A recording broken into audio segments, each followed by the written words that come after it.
আজকে একটা গুরুত্বপূর্ণ ভিডিও আমি আপনাদের সাথে শেয়ার করব।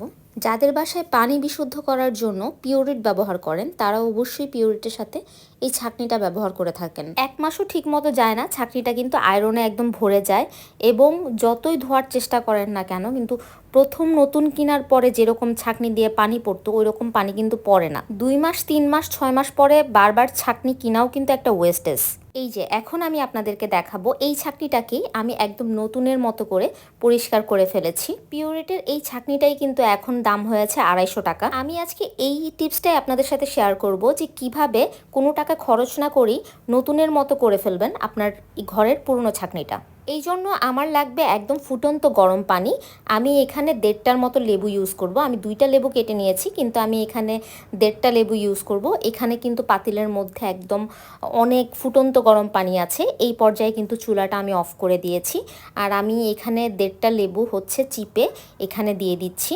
রসসহ লেবুর যে খোসাগুলা যেভাবে দেখতে পাচ্ছেন ঠিক সেভাবেই দিয়ে দিয়েছি।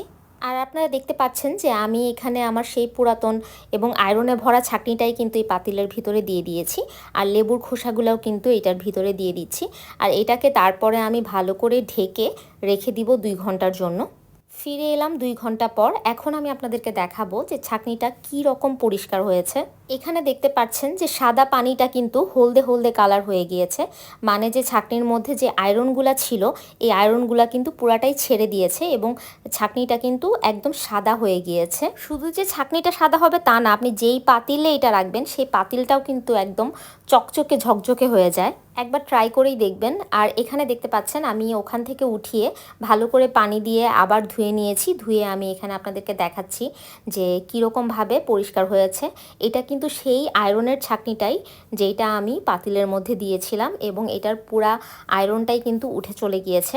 এখন পানি দেওয়ার সাথে সাথে কিন্তু একদম ফিল্টার থেকে পানি পড়া শুরু হয়। তো প্রতি 2 মাস 3 মাস পর পর 250 টাকা খরচ না করে আপনি বাসায় পরিষ্কার করে নিতে পারেন আপনার ফিল্টারের ছাঁকনি। এই ভিডিওটি যদি আপনার উপকারে আসে তাহলে অবশ্যই আপনার ফ্রেন্ডস অ্যান্ড ফ্যামিলির সাথে শেয়ার করবেন।